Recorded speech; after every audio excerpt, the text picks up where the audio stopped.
The best line in the whole film is when there's a knock on the door. So they've already had this whole thing happen. And they're in the kitchen, and she's like, I've been trying to be adventurous. I've been trying to tell you about this. He's like, this is too adventurous for me. Then there's a knock at the door, and the guy looks around and all confused. I'm here for the gangbang. Which is probably my favorite line of the film.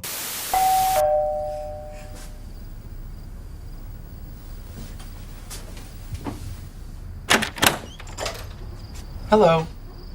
Yeah. I'm here for the gangbang.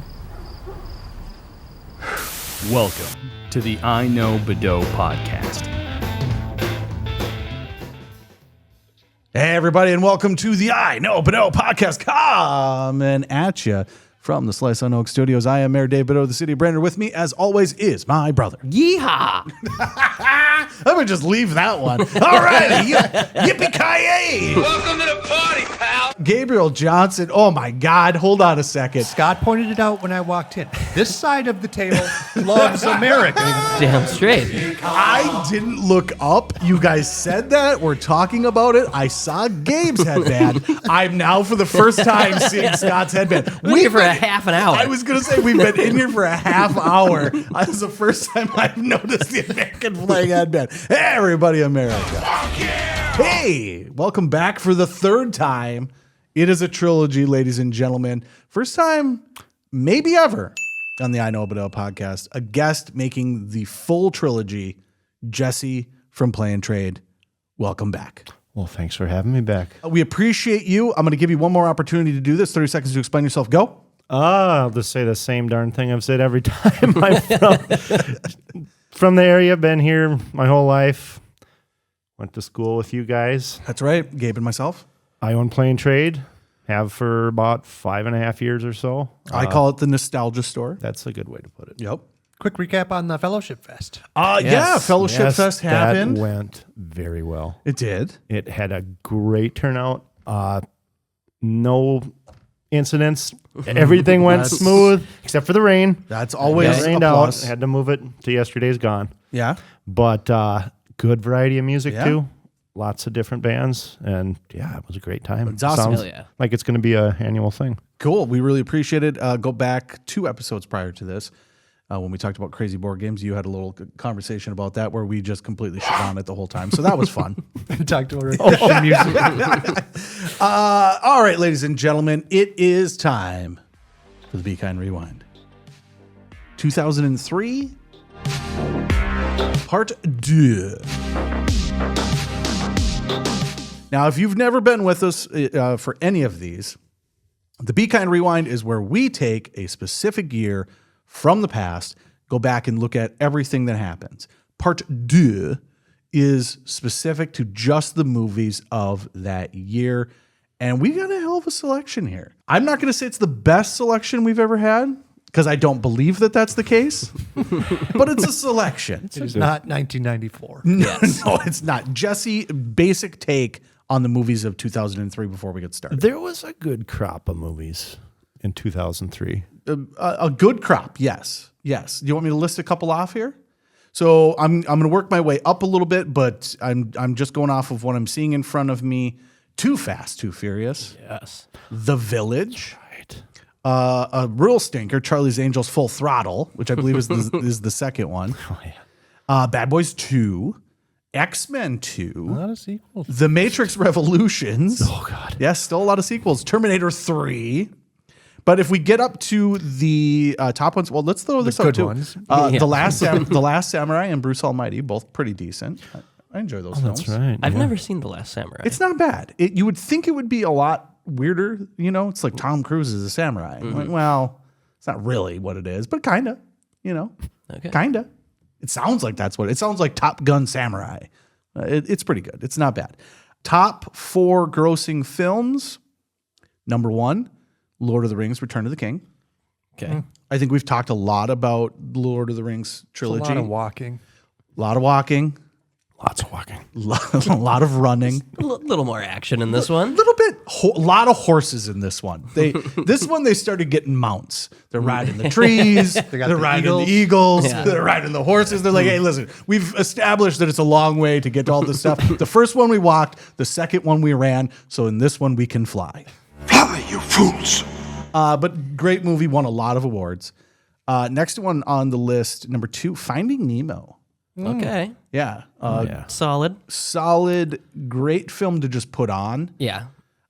We put our daughter, my oldest, when she was a baby, we put her in one of those little swings and just sat her in front of little Nemo. Yeah, it's bright. Yeah, beautiful, bright, colored. The music is really soft and gentle in that until the girl pops up with the braces. Oh, yeah. Oh my Dentist. gosh. Yeah. The seagulls. Was that one of the? Well, that's what I was going to say. The most accurate representation of an animated animal of all time in the seagulls. Not just a bird, but all animals. Yeah. Any animal that's ever been animated in any way, most accurately represented is the seagulls in Finding Nemo. That's a good call. That is a good call. The Matrix Reloaded, which so this must be wrong then, because this has both of them. So this must actually be. I thought it was Revolution. Well, Revolution is the third one. Reloaded is the second one. So this must be This must not be calendar year. But anyways, but number 4, and the one we're actually going to talk about, Pirates of the Caribbean. Yes. Oh yeah, that was a great movie. They all were pretty good, but the first couple were probably The first best. one and the second one, really good. Third one was pretty good as well. Yeah. I haven't seen anything after that. Oh yeah. It gets weird. Yeah. The third gets one's where weird. he ends up in the dead zone, white space. Yeah. Yeah. 1 and 2 are awesome. So he ends up in the Matrix. Well, he's like purgatory, basically, I think. God damn it. What was with the early 2000s in Purgatory? It's like Purgatory's been around forever. Yeah. But now all of a sudden we're obsessed with it. Was Lost? Lost Did was Lost come out? getting close in this Okay. time I think that was frame. 04. Yeah, I want to say about, 04. about that time frame, yeah. That was another good one that had about 3 good seasons and then just kind of went. Well, Yeah. it went as soon as they had to start explaining things. And you're like, oh, you don't have any. Yeah. Oh, you are making this fleshed this up as it goes. They kept talking about how they had the Bible. Like they've got this, the writers had their Bible of everything. They And did it's like, not. no, you you could tell. didn't. JJ does not know how to finish. Yeah, you don't. JJ does not know how to finish. But the full title, Pirates of the Caribbean, Curse of the Black Pearl. An interesting concept because this was right when Disney was trying to do all of their rides as movies. And this is really the only one that stuck because they made the Haunted House or the Haunted Mansion, excuse me. They made a Tomorrowland movie eventually. Okay. But they were Did trying. they do? Was The Rock in a Space Mountain movie? Yes, Oh, yes. that's right. Yes, he Yeah, was. but it's not. Or is though. Witch Mountain? It's Witch Mountain, which is a Okay. remake of a 70s movie that I used to watch as a kid. Yeah, they play that on TV all the time. Yeah, Escape from Witch Mountain, Return to Witch Mountain. Okay. I think they're aliens or something. But we're not talking about aliens. We're talking about No. fish people. Yeah, we're talking about curses. So Pirates of the Caribbean, pretty good flick. I actually really enjoy this movie. Scott, you have said I think it is a perfect movie. perfect. I it think says. I think start to finish, it's just solid, really good. There's no lulls. Yeah, the pacing was perfect. It's paced perfectly. You go in, you watch it, and you're done. You're like, that was good. Yeah. Interesting that they threw in little tidbits from the ride, but they did a good job of like, we're just going to tell a story. I appreciated that. Like, we get it. You had a flume. You put pirates around it. We get it. But you know, Johnny Depp, very famously, his impersonation of Keith Richards. Is that it? I believe so. I believe so. I've not read that. Well- It's a great role for Johnny Depp. He killed it. He killed it, and it is very much what you would think of Johnny Depp being, right? Like you can smell the leather. Fun fact: And rum. the role of Captain Jack Sparrow was offered to Robert De Niro, No. and De Niro declined it because pirate movies don't do well at the box Oh, office. right. So he couldn't just be pouty the whole time. Yeah, yeah. I think De Niro as Captain Jack would not have done well at the box. I No. Gosh, no. completely agree. No, I think Johnny Depp's Jack Sparrow really drives that movie. Yeah, yeah. It's interesting that there was a pirate movie before this that I actually like, which is Cutthroat Island. Oh, that's a great. It did terrible. It's supposedly just a gigantic flop, but I actually really like that movie. There for were some so reason. many of those movies that I don't care what they did, but they were great. Like, wasn't that around the same time that The Rocketeer came out? It's about the same time frame, Hook. yeah. Hook, yeah. That's right. Pirates of the Caribbean. The Curse of the Black Pearl. Final takes on Pirates of the Caribbean, though. I really enjoy it. Scott thinks it is a perfect I think movie. it is perfect. Okay. I think there is nothing wrong with that movie. Yeah, they're good movies. I saw them all in the theater. Yeah. What I like about it is, and this is what I don't like about the films as they continue, it does a very good job of creating its world and its magic, right? Right. Again, we've talked about Field of Dreams. Field of Dreams. There's no rules. There's no rules to the magic. So you like Back to the Future, but you can't handle Field of Dreams. There are rules. Again, there are rules to the magic. I want to know how your magic works. I want there to be a system, and I want the system to actually have an effect on the movie. If the magic just exists to exist and can change at any point, and fucking doctors can be any age at any time and come back to life and fuck your movie. There are very specific rules to the magic in Pirates of the Caribbean, and I will agree. Like even in terms of that, you're able to have a film that is very concise.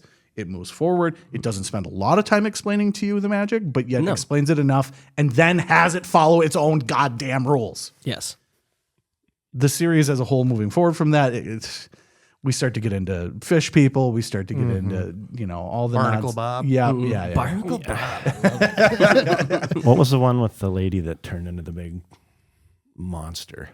Oh, I don't remember. There's. I think that was are one of there the 3 last them? ones. I'm not I sure. think there were like I 5. thought there were 4. Was there 4 Pirates? or 5? I think Yeah. there's 5. Pirates of the Caribbean? yeah. Really? I think Oh, they yeah. actually made a 5th one. Are we serious here? I Or do we think need there to was. Look this up? The last one I remember. I did I've see that only one s- at theater only because I went and saw. I've got to complete. If something comes out, even if it's terrible, I got to finish it. yeah. I've only seen the 3. Okay, let's take a look here and see, because it'll tell us on IMDb. And I know Johnny Depp made a lot of money for not being able to do one more Pirates. We're not being able to do one more. Yeah, 5. 5 of these movies. Yeah, That's crazy. So So I've Johnny seen- Johnny Depp was actually in the 4th, yeah he was. but not in the 5th, right? Or is he in the No, 5th? he was in all He's of them, in all wasn't of them? he? Yeah. Oh, Yeah.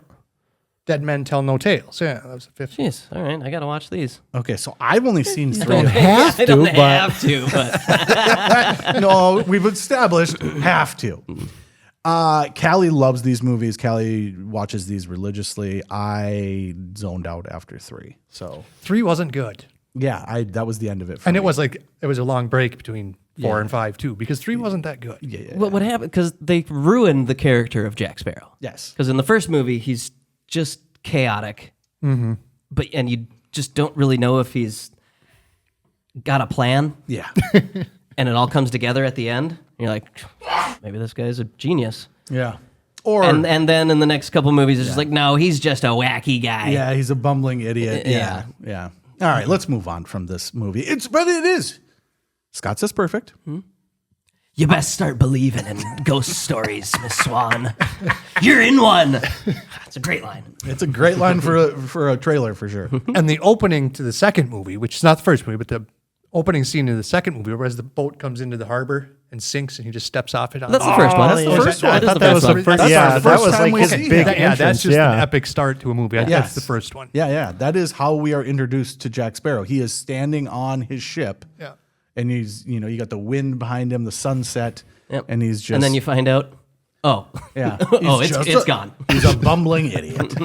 If that would have been in the But he third plans one, it perfectly. Yeah. It sinks just as he gets to the nice dock, step, yep. steps right off. yeah, if that would have been the third one, it would have been yakety sax, and Before, yeah. he would have been Yeah. coming up with squirting water out of his mouth. All right. So going from the top movies of 2003 to just a random, one might argue towards the bottom. Let's talk about the movie The Room. One might argue towards the bottom. Towards the bottom. Budget of just under $5 million. Made $6 million, so it made its money. No. I'm surprised. I mean, how long did it take? Did it make $6 million that year? No, probably decades, Yeah. if not finally yesterday. Yesterday it got to I don't know $6 how million. he could have spent $5 million on that. I mean, they made Napoleon Dynamite with like what, $400,000. That's what I just read. Now, granted, all things could be fake. Who knows?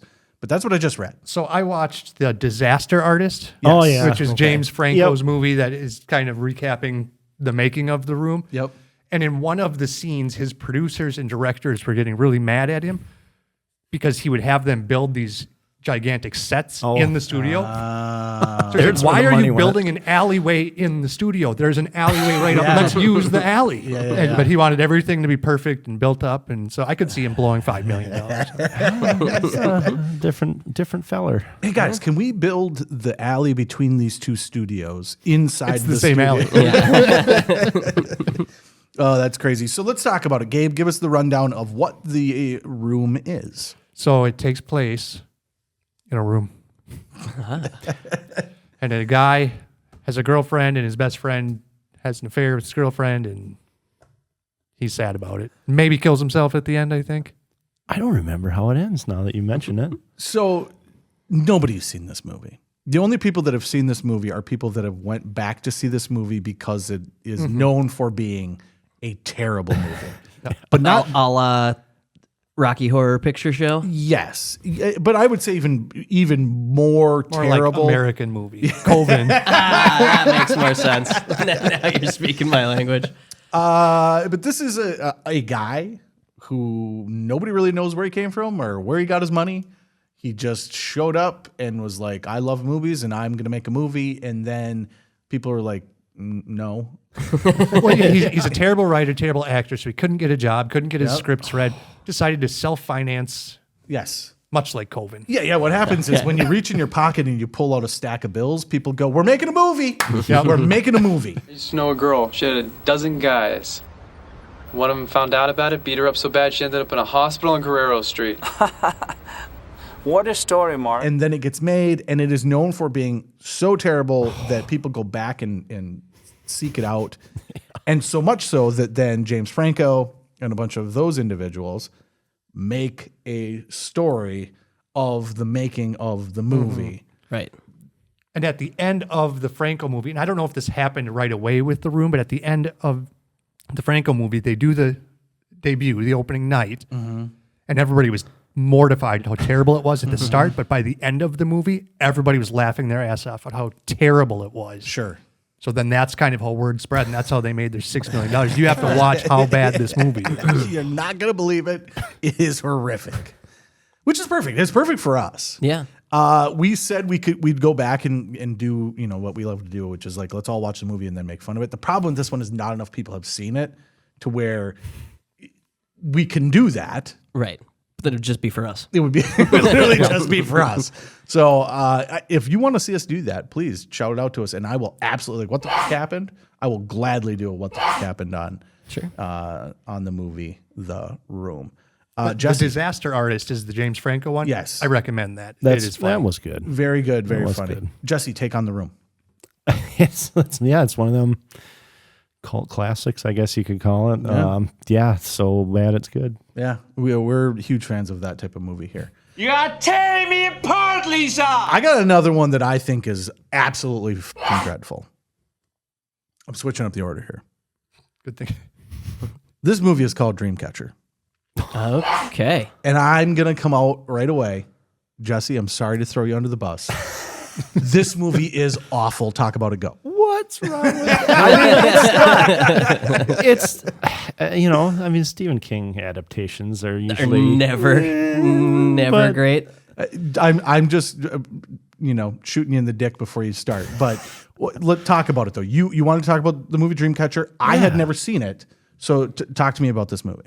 Oh, well, it's a fairly faithful adaptation of the book, which I did enjoy. It has some good actors in it. Very good cast. The casting was amazing. Really good cast. I was quite surprised by that. Yeah. Yes. Who would take a job in a Stephen King movie? Well, they got Morgan Freeman. Yeah. Yeah, this is a hell of a cast. And actually, so I'll tell you my journey from this film. I thought at the time, holy shit, I want to see this movie. I was really excited. I was like, Dreamcatcher looks great.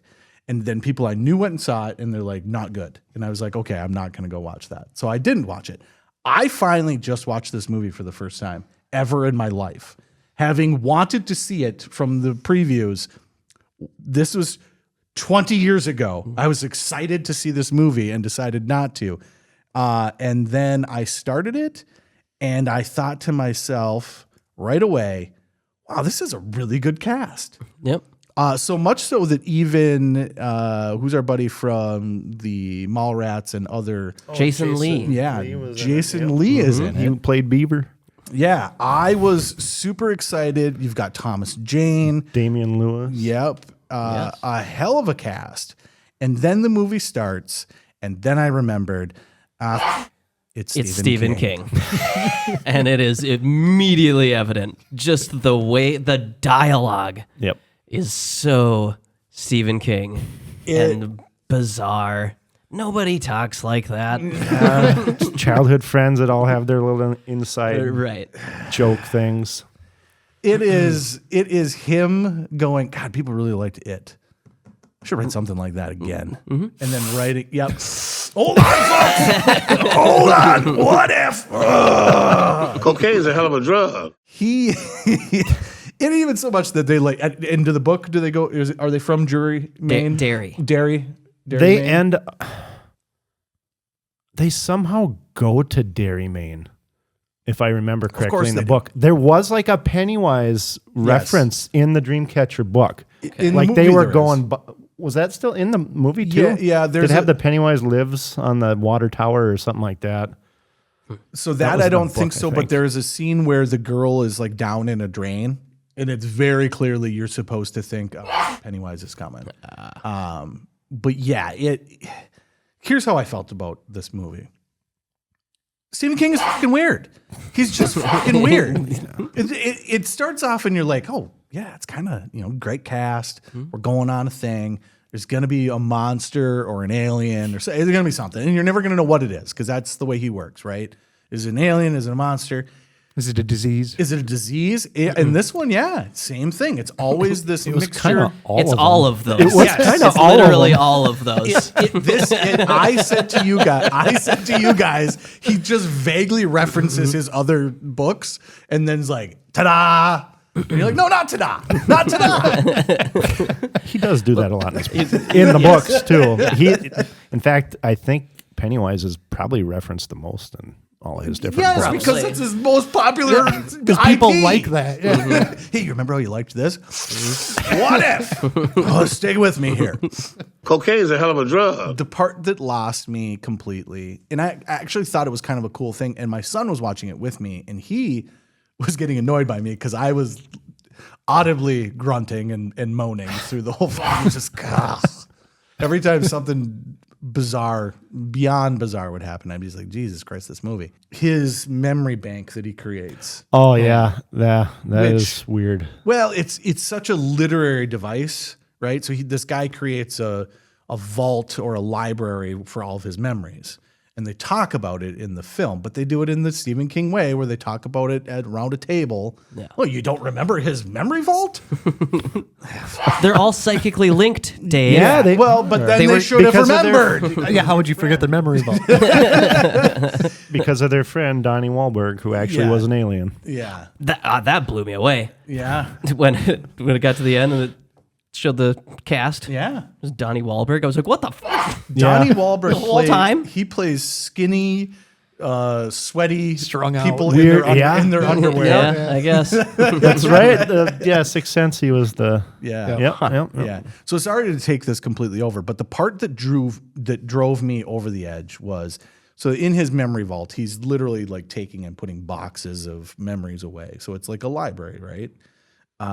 And he then locks himself in a room inside his memory vault because the thing has taken over his head, and now it's him versus himself In his own head. in his own head. So in the movie, he's talking to himself in two different voices.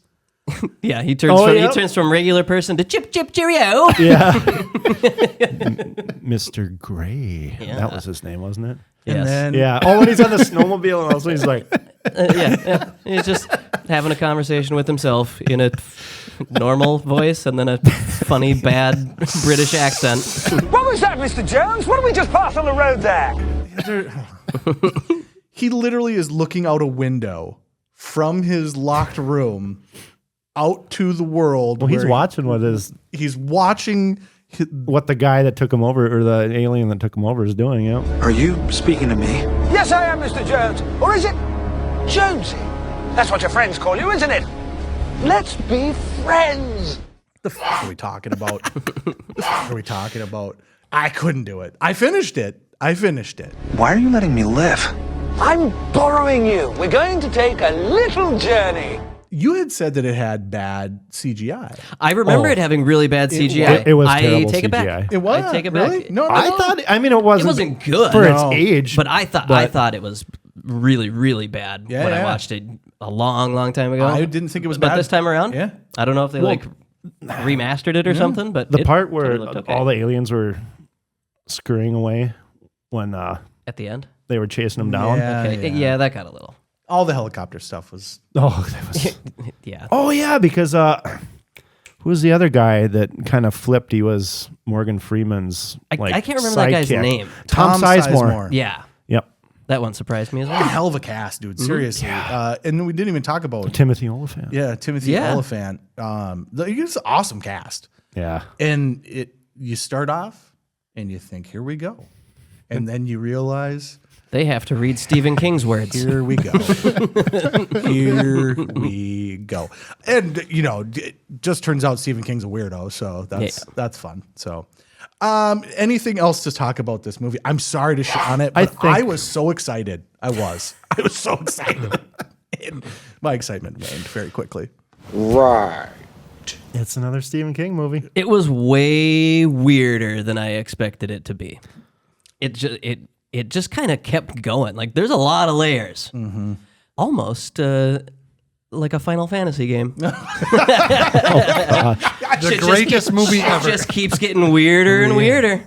We have lost all of our audience. So if you made it through The Room and Dreamcatcher, I applaud you. Welcome to the podcast.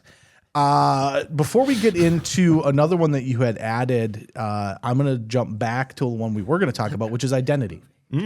Let's talk about Identity. Have you guys seen the movie Identity? Many, many years ago. I borrowed it from you. You did borrow it from me and you didn't actually watch it. I did not. But have you seen it in the past? Negative. Oh, okay. So you've never seen this movie. I don't think so. So this is one that stuck out to me when we went through the list of 2003, where I was like, oh yeah, that was something that was very different. And I remembered really, really enjoying it. Premise of the movie, you have a bunch of people that are traveling for various different reasons. There's a thunderstorm, the roads get washed out, and they all end up at a hotel in the desert. Then slowly they all start dying or getting killed off one by one. In my head, I remembered the ending and remembering that, oh, it's a big twist ending to this. Going back and watching it, it's pretty apparent through the film. They're right away from the very beginning, they tell you where this is going. Yeah, they're going to split up. Well, they already are split up. So I don't think it's, I mean, is it ruining the film to talk about It was released in 2003, Dave. Okay, so spoiler alert, if you haven't seen Identity, it is a guy who has multiple personalities. Yes. That each of these characters are the personalities that he has. And so from the very beginning of the film, they introduce the character with the multiple personalities and talk about it. You're just not really aware that, oh, that's who these people are until towards the end of the film. But I remember at the time thinking this is a really cool way of doing like a Hitchcocky type of movie. It is the basic premise of like a single location film. We're all trapped, which I love. We talked about Alien. I love that type of film. I love the we're all trapped, we can't get out. And at the time, you were seeing a lot of stuff like this. Another film that I really like is The Cell. Oh, yeah. So you were starting to get these older ideas of films that are psychological thrillers, but then putting on some new age psychological type of stuff. You know, it kind of sounds like you would like a movie called Dreamcatcher.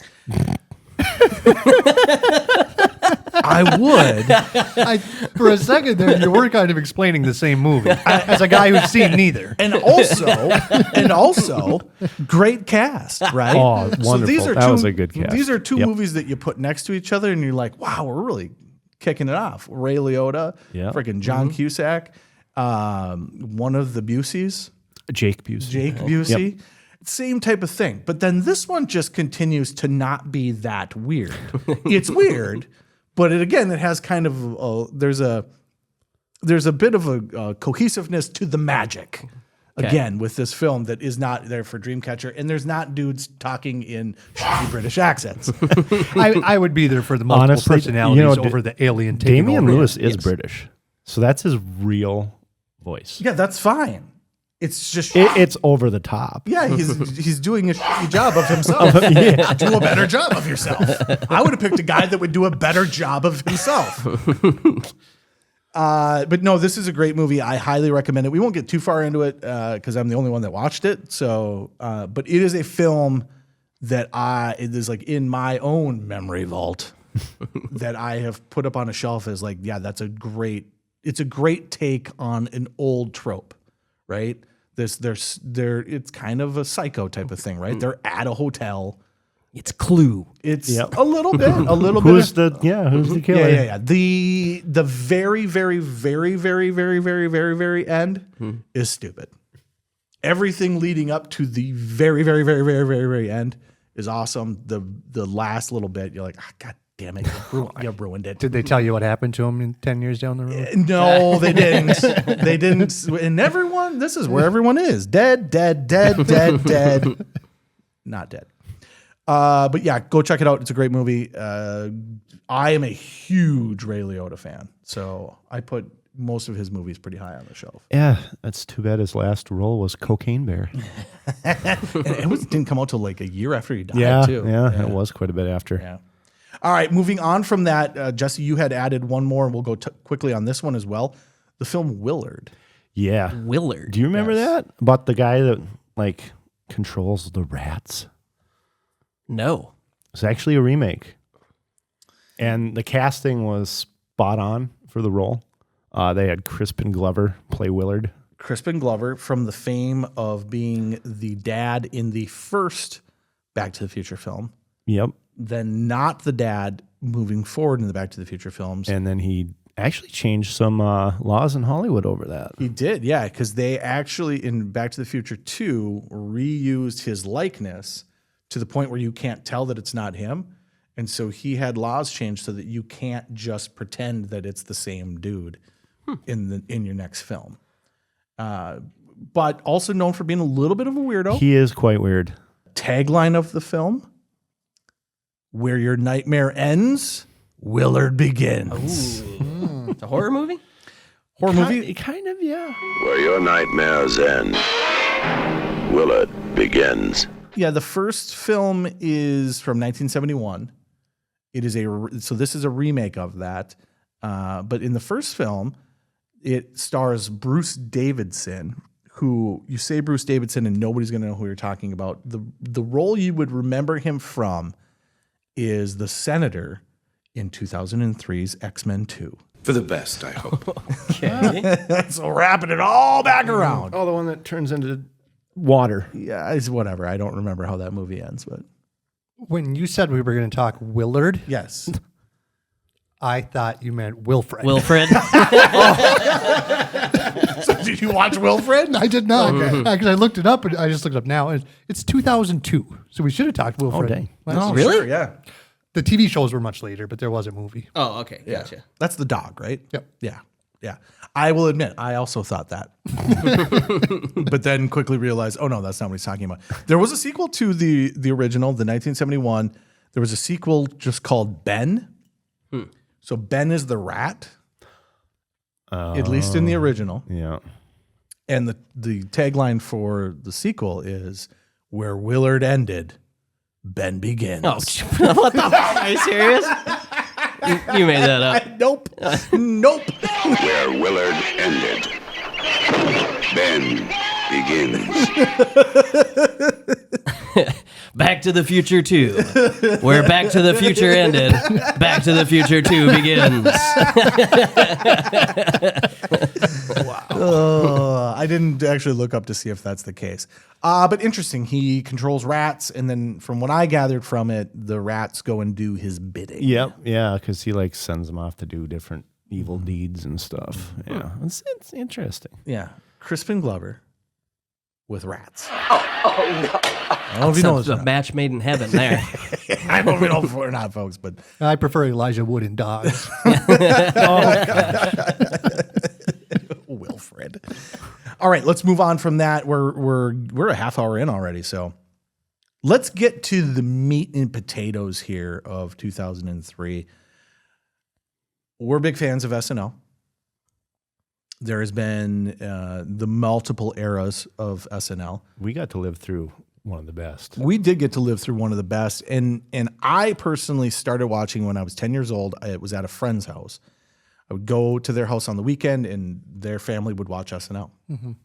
And so I got really into it at 10, and then just rode that wave, which went from the cast from the early 90s, which would have been, so this would have been 92. So the early 90s cast, the mid 90s cast, and then this is the late 90s cast with Will Ferrell. Yes. This 2003 is the first year that Will Ferrell is, and I wouldn't necessarily say the leading man in both of these films, but in one case, he's the leading man of films where he has done multiple different roles in the last handful of years. I think we talked about it. What were some of the films that he had been in up to this point? Austin Powers. Austin Powers, he had the small role. Zoolander. Oh yeah, he was great in that. Yep. He was in Superstar. Superstar. He was in one of my favorites that we did not talk about, The Ladies' Man. Night at the Roxbury. Night at the Roxbury. So he had been taking... I mean, Night at the Roxbury, he was the lead in that. He is the one, lead in yeah. that, yeah. But that is... Chris Kattan is not a lead. Yeah. That's very true. Corky Romano. Y'all want some cookies? Oh, the It's Girl the Scout one. only Yep. thing anybody remembers yeah. from that movie. Yes, that is. I don't remember anything else from that movie. And they don't even remember it from the movie. They remember it from the trailer. Yes, that's absolutely true. Corky Romano. But Will Ferrell bursts onto the scene after being just a meteoric rise on SNL. He is the biggest star on SNL, and then is doing these movies, but these little roles that he's kind of taking care of during the seasons of SNL. 2002 is his final season with SNL. With FNL. With SNL. And then comes, and first let's talk about the movie Elf. Go. Great Christmas classic. It became like a Christmas classic Yes. instantly. Elf is to a lot of people 15 years younger than us what Home Alone is Sure. to us. Sure. Yeah, that's a good way to put it. Yeah, I had never thought about that, but yeah, my kids, I think they would gravitate towards Elf more than any other Christmas movie. It's interesting that it doesn't feel like it would work, you know? Like it feels like a movie that you're like, what are we doing here? Yeah. It's a little ridiculous. It's very ridiculous. But it's Will Ferrell. Yeah. Yes. Yeah. And he does a very good job with the role. The part that sticks out to it is they had to fight to get the usage of Rankin Bass, is it? The animation studio. Yes. What did they do? Oh, like the old Rudolph and stuff like that. Yes. Yeah. But yeah, the animation studio, they had to get the rights to use that look because it's straight up using an art style. But that's what makes it so memorable because it fits right into... It is a classic Christmas vibe. That's exactly it. Great movie, great cast, again. Very weird to have the two gentlemen in his life. I think those are very interesting casts or castings. Basically, your Papa Smurf, which is an interesting one. New Hope. Yeah, he just passed away. Yeah, Bob. Newhart. Newhart. New Hope. Star Wars again. Bob Newhart. And then the other one, which is really crazy, is the casting of his dad. Is it James? Is it Kane or Caan? James Caan. James Caan.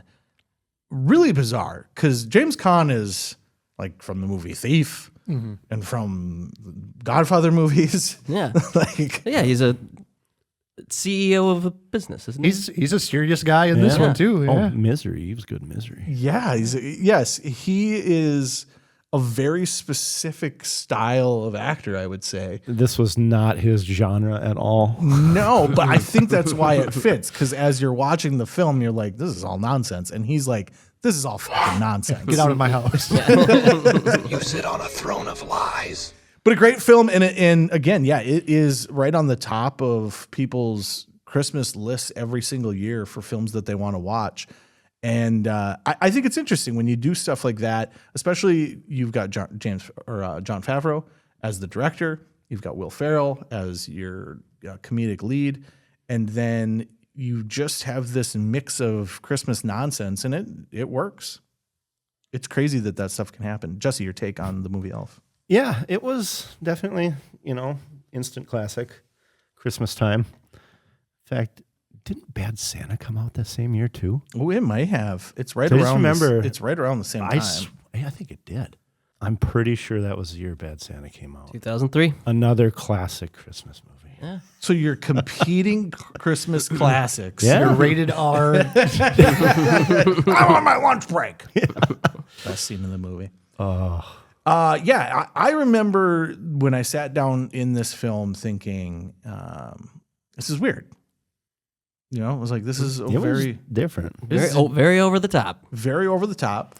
And as someone that was a huge Will Ferrell fan, it's like, it's a Christmas movie, right? And I don't know what I thought I was getting into, but about halfway through, you are completely invested in what you have started. Yeah. Yeah, very interesting. But the other film that Will Ferrell is in from 2003 is a little film called Old School. Yes. From DreamWorks Pictures. We are officially starting a fraternity. This is my house. I heard you guys are starting up a fraternity. Who told you that? And the director of Road Trip. We're giving out bids to 14 guys. Wait, who's this guy? He looks like he's 100 years old. Ring the bell, you pansy. Old School. You're crazy now. Have at it, boys. Old School. That's probably his best. For sure. It's one of the best Yeah. comedies of the last 20 years. Yeah. They're old. And get this. They go to school. What? You're blowing my mind. So hold on. There's school, but they're too old for school. But it also is kicking it back to the old school. Unbelievable. It was actually a weird premise. Because it had been tried 1,000 times before. I think we had already sent many people back to school at this point. Because it was Luke Wilson. He got a divorce from his wife. Oh, no. Luke Wilson is not married. He is, and there's a deleted. Oh, he came home He and came home. there was like yep. So here for the orgy. Yep. Best line in the movie. So he, in the deleted scenes, he's actually headed home to propose to her. So he, in the deleted scenes, he kind of tricks her into thinking he's not coming home. But if you watch the movie, he's just coming home early. And he gets home and she's watching porn. And he's, I'm into this. This is actually kind of hardcore. All right, let's go. And then two naked people jump out of the bathroom, and it's an uncomfortable situation. But as Gabe says, the best line in the whole film is when there's a knock on the door. So they've already had this whole thing happen, and they're in the kitchen, and she's like, I've been trying to be adventurous. I've been trying to tell you about this. He's like, this is too adventurous for me. Then there's a knock at the door, and the guy looks around all confused. I'm here for the gangbang? Which is probably my favorite line of the film. I went back and watched this. Absolutely holds up. I was worried. I didn't know for sure if I was really going to still enjoy this movie. Some of the older comedies do get pretty dated. They do get dated fast. And this is from an era which you could go south pretty quick. There's some, language that we would not use in today's day and age right out the gate. And it made me laugh. And I laughed really hard right away. And I was like, oh, shit, here we go. But it's a great film. It has, again, fantastic cast. Yeah. So Will Ferrell is probably the most known for this film. Hank the Tank. But he's not even the main character. Frank the Tank. Frank the Tank. Right, but he's the comedic relief of the movie. Oh, yeah. Yes. Yeah. I watched a couple of clips of them doing the press junkets, sitting on the couch and the people come in and interview. And it's interesting that you can tell he still kind of feels like an outsider from the film industry a little bit. Like Luke Wilson hadn't hit big yet. This is kind of his, because he is the lead. Yeah, that was even before Idiocracy. Yeah. So Idiocracy, I think, is 2006. He had done Bottle Rocket, which is Wes Anderson, which now going back, people know because Wes Anderson became a huge deal. But at the time, that was just a small little role with him and his brother. His brother had kind of started to hit it big. Wow. Yeah. Wow. Wow. But the other one is Vince Vaughn. Vince Vaughn. Thank you. I froze I did a Biden there. And he'd been around. He had been around. Oh, but yeah. He's mid-90s. But he had really been started making a lot of movies. What was the one with Favreau? Favreau is, so there's Swingers and there's Swingers. Made, Yep. which are very, just in my head, very similar films. But he was known for being more serious. It's kind of the what we were just talking about. The Lost World Jurassic Park. Oh, that's right. He was in that movie. There we go. Yeah, he was more of a serious actor. This is the beginning of him getting into his comedy chops as well. And I love it. I will admit that going back and watching this, I was like, God, I really, really miss his comedic timing. Yeah. His cadence is so enjoyable to me. And a nice dry delivery where he just puts it out there. But you should be proud of yourself. Do you have any idea how hard it is to land a girl as sexually enlightened as Heidi is? A girl like that comes around, once every 100 years? I wasn't looking for a girl like that. Well, Columbus wasn't looking for America, my man, but that seems to work out for everybody, didn't it? And it is great. It's a great fit for this. The roles are really good. You've got your three characters. You've got your Luke Wilson, who is kind of your straight man, if you will. Sure. He's the pushover. The pushover. The heartbroken pushover. Yeah. And then you've got Will Ferrell, who starts off feeling like that's who he is, right? His wife or fiance or whatever is trying to mold him into that, but he's Frank the Tank. Yeah. It's so good. Once it hits your lips, it's so good. And then obviously Vince Vaughn, who is he's the wild card in the thing. He's like having a midlife crisis. He owns a successful stereo business, equipment business, and he's having a midlife crisis. He has kids. He's got a wife. He doesn't like his home life, so he convinces Luke Wilson and Will Ferrell to go start this fraternity just to entertain himself on the weekend. Yeah. Like honestly, like there's even a scene where he's gonna hook up with a girl and she's like, well, where do you sleep? He's like, well, I sleep at home, but this is my room. I have a family. I actually think what really works about this movie is they use their wives or significant others to ground them. So the beginning of the film where Will Ferrell's getting married, seems like this just really docile, happy to, be in a relationship type of guy, and then devolves down to Frank the Tank. But in counter to that, your wild card with Vince Vaughn, his wife is trying to keep him straight-laced, but doesn't do it they do a really good job of not making her a nag, which is interesting. Like, because this time frame, females are naggy. Yes. Who plays his wife? What is her name? She's the Scientology lady. I was going to say Juliette Lewis. Leah Remini. Leah. From King of Queens. Yes. Where she did play a nag. She did play a nag, yeah. But in this, she's kind of a nag, but she's more like allowing of his nonsense. Okay. Like just come home type of thing. Okay, have fun, come home when you're done. However, they cut a ton of stuff from her out of the film. So she had a lot of extra lines that they just completely removed from the film because it just, pacing and whatnot. But Jesse, give me your take on Old School. Oh, it's comedy gold. Yeah, Really, totally. it is. I mean, when you can remember a line from a movie for, Yeah. you know, It's been 20 years. Yeah. We're going streaking! you're my boy, Blue. Yeah, you're my boy, Blue. Earmuffs. Earmuffs. Yes. Still, Is it that hard? His cadence is so great. The Mind the stepchildren. tranquilizer scene. you're right. is Right. You got Probably a my fucking dart in your favorite. neck, man. That's crazy. You're crazy. You're crazy. Yes! That's awesome! Or the hazing thing Yes. with the cinder blocks. They do such a good job in this film because this is after Van Wilder, right? So you've had your Animal House back in the 70s. You've had a lot of these types of films throughout the years. Revenge of the Nerds. Revenge of the Nerds. There is a formula to this. It's so much so that one of the characters we're going to talk about in a second, that character is a specific character that has been done a million times.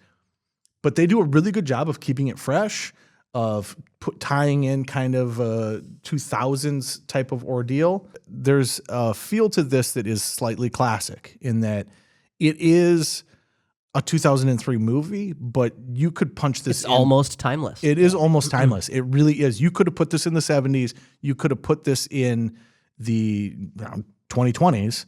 And the only thing that would date it is Snoop Dogg.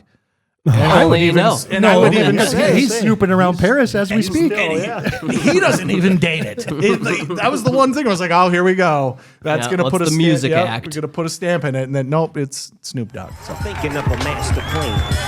Cause ain't nothing but sweat inside my hands. So I dig into my pockets, all my money gets spent. So I dig deeper, but still coming up. Will you entertain a few things for me from this movie? Okay.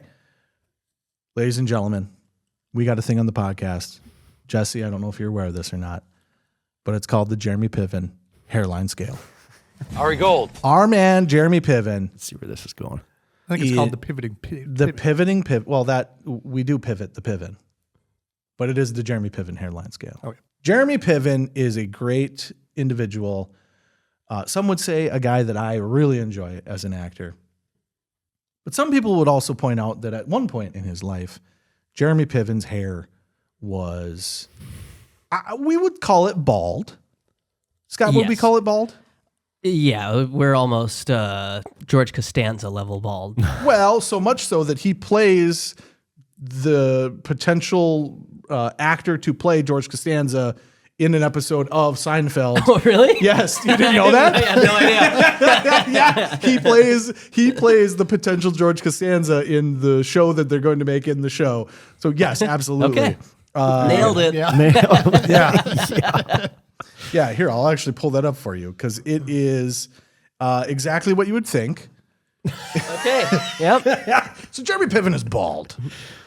Jeremy Piven over the years, ladies and gentlemen, his hairline grew back. And some people have said that we're making fun of it. I'm not making fun of it so much as I am applauding the effort that it takes to go from bald to not bald. And he's got a great head of hair now. Yeah. And just how slow it happened. He didn't Brian Urlacher it. Brian Urlacher just got somebody else's scalp put on top of his head. But Jeremy Piven in this film, he plays the role of the Dean. The classic Dean. The classic Dean, Dean Pritchett. Which is funny because we actually know a Dean Pritchett. It's Dean Gordon. It's Dean Gordon. In this, Gordon Pritchett, maybe. It's Gordon Pritchett. Yeah. Yeah. Don't cheat my point. Sorry. We were on the council with a council member who's Dave Pritchett. Who's Dave Pritchett. He was my German teacher and my karate instructor. He is now a dean. That's a terrible combination.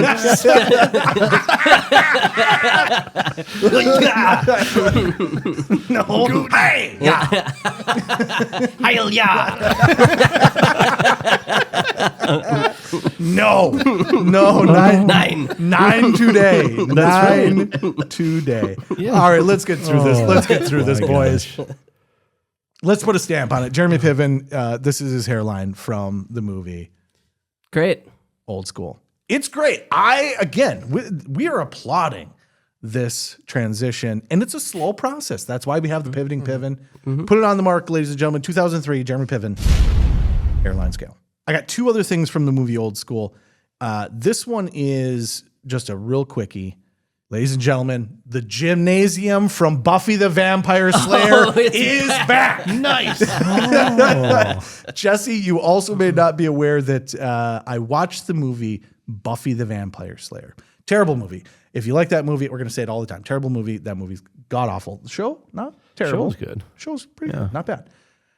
But in the movie, there is a gymnasium right at the beginning, and it stuck out to me because I had just watched the remake show of White Men Can't Jump. That uses that gym. That uses the exact same gym. And I have this problem where things in the background distract me. And when things are the same, my brain goes, that's the same goddamn gym. Ladies and gentlemen, the gymnasium from Buffy the Vampire Slayer is back once again. The movie Old School 100% uses the same gymnasium. I got to start paying attention to the gymnasium. I guess. Yes, I'm going to go home and watch Bring It On. Oh, yeah, that existed. I love that stuff. It's super fun to me because what happens is you just get a building Right, that it's like gets reused. set pieces. There's so much. I mean, Yeah. it Love the old happens backlots. all the time. The old backlots. And I've talked about 1,000 times that the backlots are one of my favorite things to pick out in movies. Yeah. Even like big, like the Griffith Observatory. Yeah. That's used in a ton of different things. I love it when they do that with films. However, the movie Old School is also the first time that I was consciously aware of an individual that continually shows up in the background of TV shows and movies. One, Jesse Hyman. I even brought my own helmet. So Jesse Hyman was first introduced to me as the guy in the background in the movie Spider-Man. And the reason why he stands out is because he does a little bit of overacting for a character just in the background. Yep. He's one of them extras who's just makes enough of a thing where it's like, ooh, that character actor's But he kind of also hamming it up a little bit. But he also physically stands out. Yeah, a little bit. Just He does. the way he looks. He's very geeky. A geeky round face with the curly hair. So this is the first time that I had become aware of it because I had saw it in Spider-Man. Dave Badeau gets distracted. I had saw it in Van Wilder. Dave Badeau gets distracted. I had saw it in American Pie 2. Dave Badeau gets distracted. But this was the first time where I was like, what in the hell is going on? Who is this guy? And then Whose kid is this? why does he keep showing up? And why is he always so distinguishable in the background of these films? It stuck out even more so because I am a fan of DVD commentaries. And so this became the moment where this man was cemented into my psyche because on the DVD commentary, it is Will Ferrell, Luke Wilson, Vince Vaughn, and they actually point him out and they go, there's Jesse. And then one of them's like, oh yeah, he's a nice guy. It was kind of one of those where he's like, he's a bit much. He's a good guy. And so that's basically what happens is from this point on, he's just a nice guy that is not a good actor, so he doesn't really go anywhere. Sure. But he's consistently in the background of films, and it goes on forever. It is still happening. He got a big break in 2013 when he had a commercial during the Super Bowl where he's making out with a supermodel. I believe it's for GoDaddy. Yeah. And so he got his big break. And the reason why you can kind of tell that he's not a great actor is that it didn't go anywhere when that happened. Like he had opportunities. He was on like the Today Show twice, like stuff like that. This was a guy that had an opportunity to potentially go do something, but he's just not an actor. But the amount of roles that he is in and the stuff that you will see moving forward. So again, the Jeremy Piven hairline scale. I'm drawing a line in the sand that Jesse will be in a lot of shit as we move forward. But it's crazy. Let me see how many films. So as an actor, he is credited with 108 roles. Okay. Oh, wow. Okay. Now that includes ones that are uncredited, right? But IMDb has it listed as 108 different times, and it will blow your mind how many times, because he does have a couple like speaking roles as well. He shows up a couple years ago in Curb Your Enthusiasm, but he is just in the background of everything, and it drives me nuts. There is an upcoming documentary film called Jesse Hyman, the world's greatest extra. Yes. Okay. Sadly, though, that was created in 2013. I was going to say, I feel like that's been And in it the just making for a long time. Didn't get The studios haven't picked it up. yeah, much like the man himself. He is Well, just come on, President Obama, pick it up. in the background. So keep an eye out as we move forward. Try to remind me as well that it's crazy. I mean, it is, you look at the TV shows, the movies, everything you can possibly think of from this time frame. I guarantee you he's in the background of something at some point. It is insane. 108. Yeah. That's unbelievable. That's a bold guarantee. I guarantee he's in the background of something somewhere. 108 times. 108 times. All right, ladies and gentlemen, let's wrap this episode up. I got one more, and then we're going to get out of here. The movie is Kill Bill. Word. One ticket to Tokyo, please. One way. That woman deserves her revenge. And we deserve to die. No kidding, I heard it was kind of hard. Silly Caucasian girl likes to play with samurai swords. Yeah. Take it away, boys. Kill Bill. Volume 1. Volume 1. I actually will applaud it being Volume 1 because this was going to be one film. And then he realized 4 hours is 2 movies. Yeah. And then he made it 2 movies. I'm looking at everyone that thinks that 4 hours is one movie.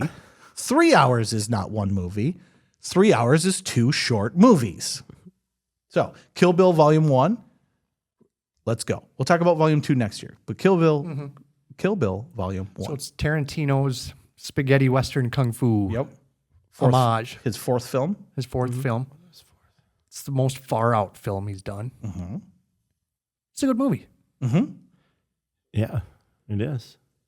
Jesse, have at it.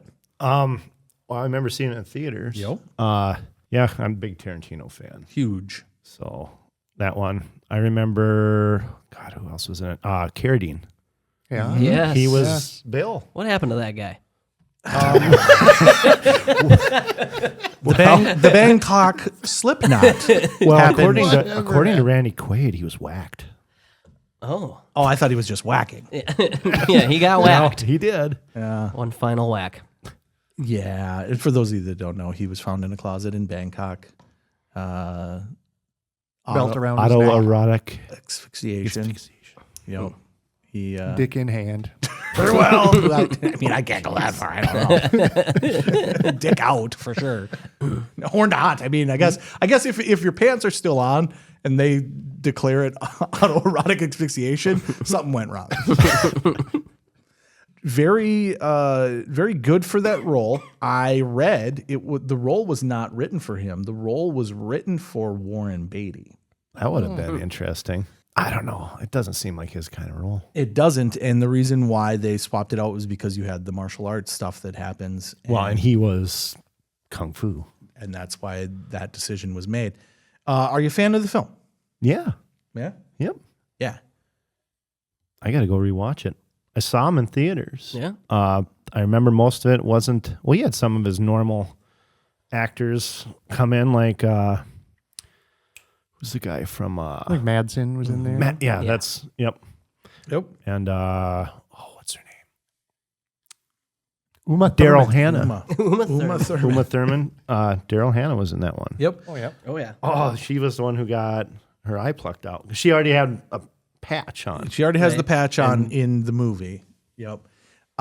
So the story of this film is during the making of Pulp Fiction, Tarantino had this idea and he kept sitting down with Uma Thurman and they built this character of the bride while they were shooting the film. So they both got super nerdy and created this character while they were shooting Pulp Fiction.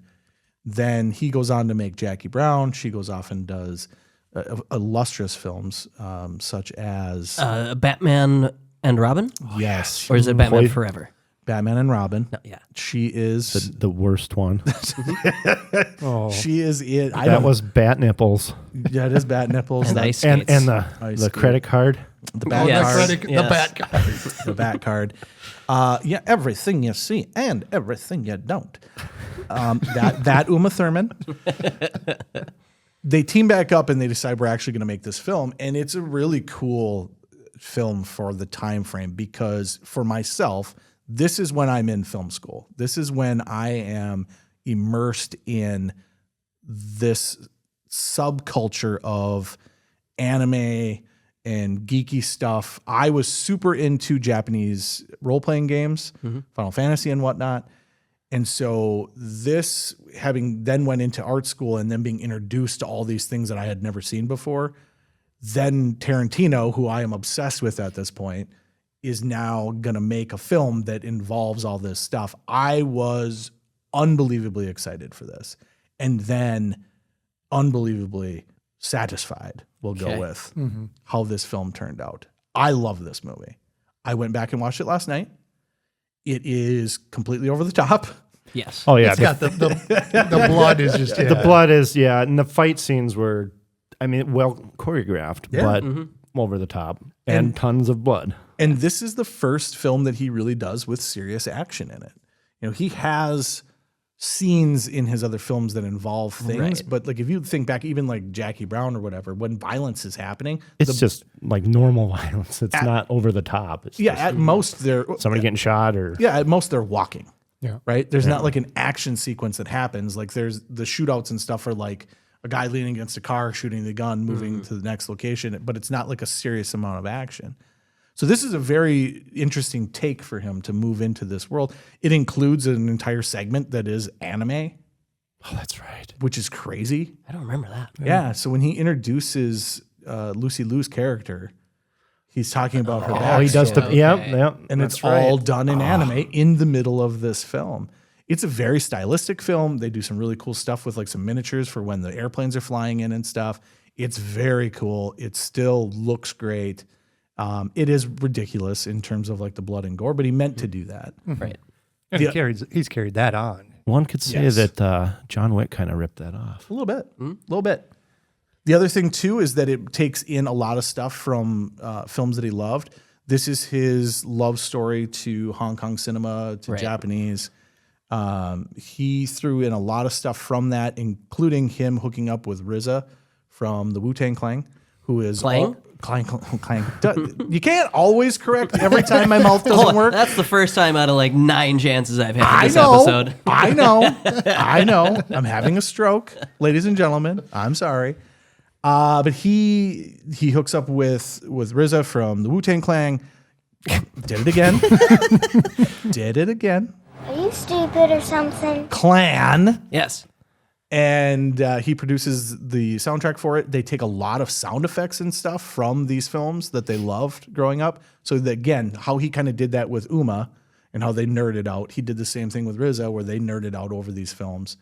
And it has a great soundtrack. It has great sound effects that they reuse from these old films. Yeah, he really, I mean, he's probably one of the biggest cinephile directors. Yep. Mm-hmm. Yeah, it's really cool. It's got the pussy wagon, which is in cinematic history. It's got to be as iconic as the wallet that says "bad motherfucker" on it. Buck likes to do this sort of thing. Well, we can say it. I'll just bleep it. Yeah, but Buck. It has probably the most iconic jar of Vaseline in any film, which is just so disturbing. Hats off to the prop department on that one. Because I don't know if you just drug it through someone's butthole or what you did. it was beat up. But that thing was not holding on well. The coolest thing I found out about this was Hattori Hanzo, the sword maker from the film. That is actually Shinichi Chiba, who is an actor who played Hattori Hanzo in shows in Japan I believe it was Japan. But they were translated and brought over to the U.S. He would watch them as he was growing up on the Asian channel that they had. And it was a show called Shadow Warriors. And every season, this character, Hattori Hanzo, would come back. And it was not the same character. It was like Hattori Hanzo 2, Hattori Hanzo 3. And so the name that he takes and that he uses in this film, it is his, and I think his own words were, this is Hattori Hanzo the 100th. So it's just the same iteration of the next. So that's a really cool little connection to throw in there as well. Sure. Like you got to be obsessed with with things, which he is. So, all right, final take on Kill Bill. Let us have it. It's a good movie. It's a great movie. Yeah. Great movie. It's a great movie. Good ending. Even though it great ending. That was where she did like the 5 moves and like blew his heart up or the something. 5-point. wasn't the that, death tap? wasn't That that was the volume end 2? of What did they- Boys, Yeah. calm down. That is Kill Bill Volume 2. Yeah. Oh, yes. How does this one end? This one ends perfectly. And we'll get to that next year. I have a very specific take on Kill Bill Volume 2. Kill Bill Volume 1 is not a perfect movie, but it is so well done. And then I think it has the perfect ending, which is, in spoiler alert, she gets told that her daughter is still alive. And that's the very end. So like the music is building. She casts this body down the hill or whatever, and then it kind of cuts back because he does a lot of stuff with like moving the timelines around as well, which he's known for. But she gets told that her daughter is still alive, and that's the end of the film. I have applauded 2 films in my life. I've walked out of 2 films. I have applauded 2 films in the theater. You've clapped in a movie theater. I stood up. I stood up and I applauded this movie. This one and the other one, Team America. I spent a good hour talking about Team America last night. Oh my God. That's 2004. Yep, that's coming up next year we'll as get to well. talk about So, that one. Yeah. although we have Team America here today, next time around we'll talk about Team America and Kill Bill Volume 2 because I have a very specific take on that as well. So, all right, anything else to wrap this episode up, ladies and gentlemen? I think we got her covered. No, I think we did as well. I think that's a lot of films. If you guys have something that you think we missed, let us know, and we'll try to throw it into next episode. I think 2003 had some really, really good movies. I think it is a list of films that is interesting, right? I don't think it's the best films that have ever been made. One perfect film, one close to perfect film, one dog horrible film, and also old school, which is fantastic. So, ladies and gentlemen, we will be back next week. We will be doing, I believe it's draft day. Am I correct? Oh, okay. I think so, yeah. Sure. So we'll be back next episode with another draft day. Stephen King movies. Oh, Jesus Christ. I don't think I can do it. How about just Stephen King nonsense? What's your Stephen favorite? King tweets.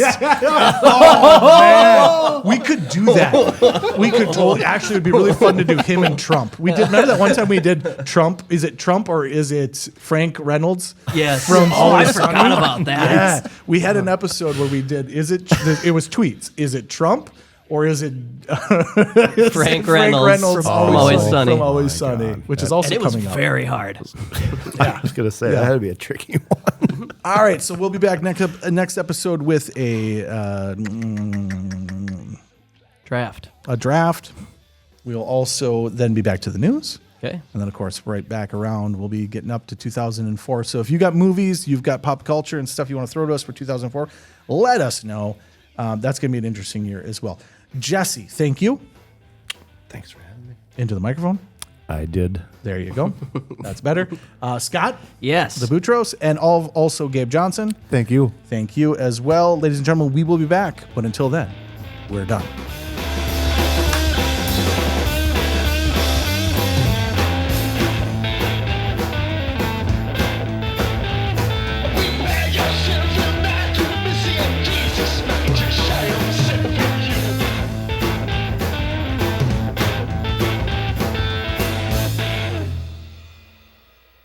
The one thing we missed from 2003 that I'm irritated about, and it only came up to me because yesterday Scott said the Smashing Pumpkins have a new album, which I was unaware that the Smashing Pumpkins had a new album that just came out. I was like, which one? Which one are you talking about?